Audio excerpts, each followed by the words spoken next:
Hey Ambassadors, this is Christina here, and before we get into the regular weekly episode, just a special reminder that March is Understand Real American English Month, and we have lots of special events and bonuses for you this month, like every Wednesday, a live Facebook lesson where we go deeper into the episode of the week, and the next live lesson is on Wednesday, March 14th, at 11:30 Central European Time. So go to my Facebook page, like the page, and indicate that you want to go to the event so that Facebook sends you a reminder to join us for that live lesson where you'll learn a little more about the subject of today's episode.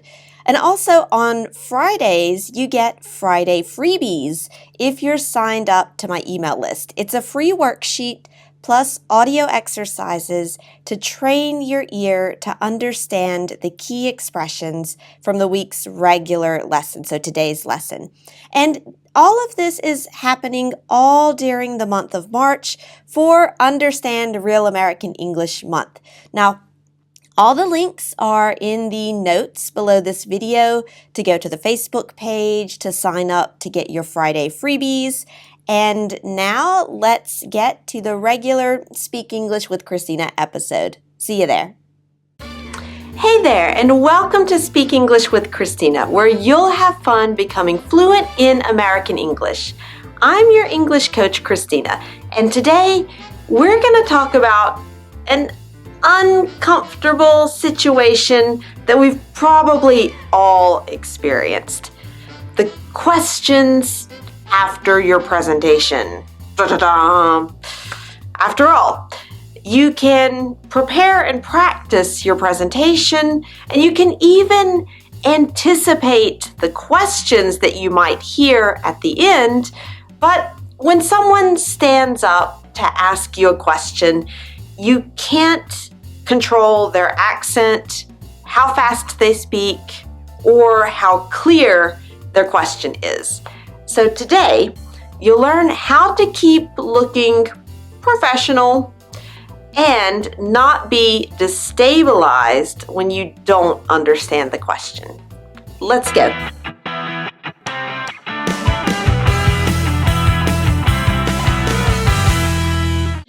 Imagine you're at the end of your conference presentation and you did pretty good.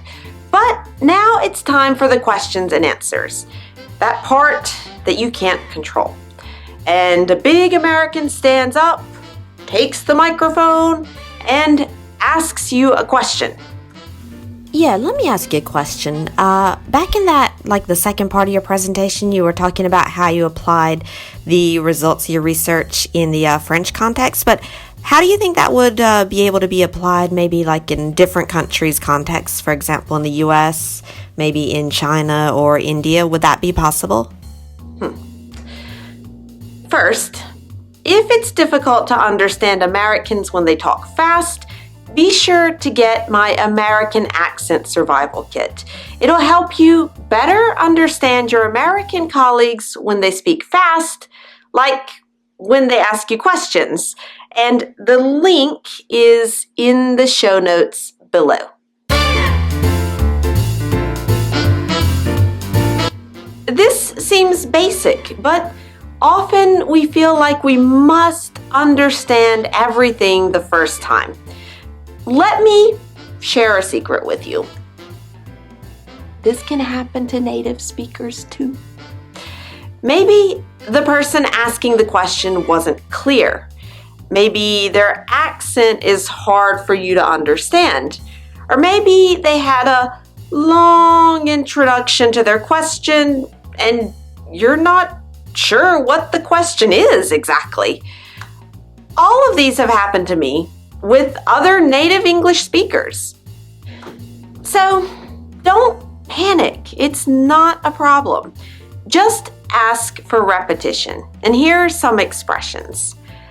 Sorry, would you mind repeating your question? I think I missed a detail there. Sorry, would you mind repeating your question? I think I missed a detail there. Or, sorry, could you say that again, please? Sorry, could you say that again, please? Or, I'm not sure I understood your question. Could you just repeat it, please? I'm not sure I understood your question. Could you just repeat it, please?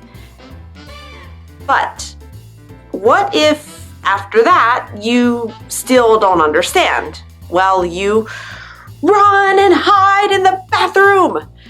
Or rather, you wish you could run and hide, but you can't.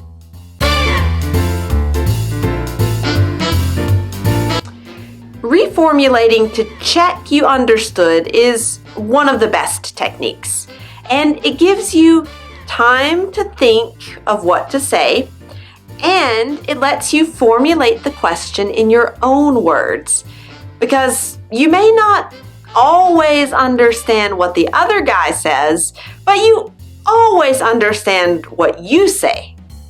At least, I hope so.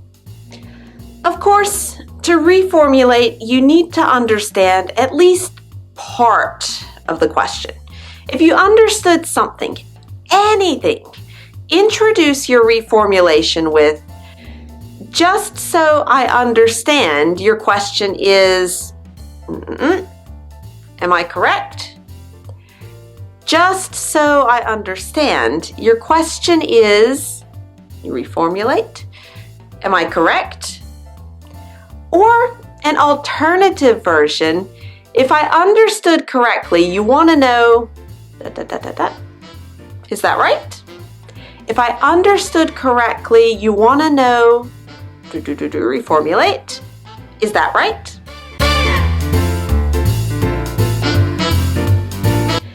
This technique is especially good when you're not sure if you understood or not, and you don't want to risk giving an answer that is totally off subject. No.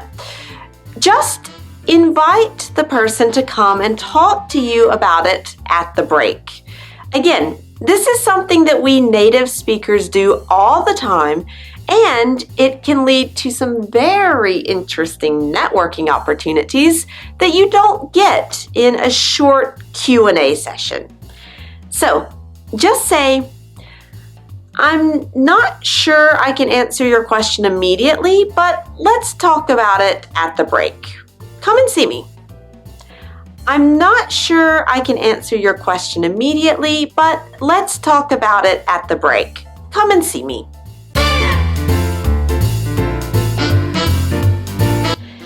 And here's a tip to end like a pro. After the last question, summarize the key message of your talk and thank your audience. You'll avoid the boring, no more questions? Okay, thank you very much. Try something like, so, no more questions? Okay, then I hope you come away with an idea of how important it will be for us to coordinate our research for better, quicker results. Thank you very much.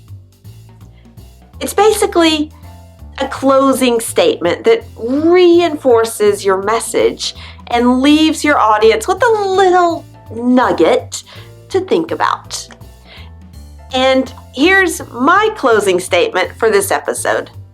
Remember, you don't have to understand the question the first time they ask. Not understanding happens to everyone, even native speakers. So don't automatically think the problem comes from you because English is not your language. Use these techniques and you'll look confident even in the Q&A session. Thank you. Now, what about you? What do you do when you don't understand a question at the end of your presentation in English? Share your tips with us in the comments so we can learn even more techniques. And to better understand Americans' accent when they ask questions quickly, be sure to get my American Accent Survival Kit. You'll start to better understand Americans when they speak fast, thanks to a full comprehension and pronunciation lesson, plus a worksheet to test your comprehension. Just click the image below. Thanks for watching Speak English with Christina, and I'll see you next time.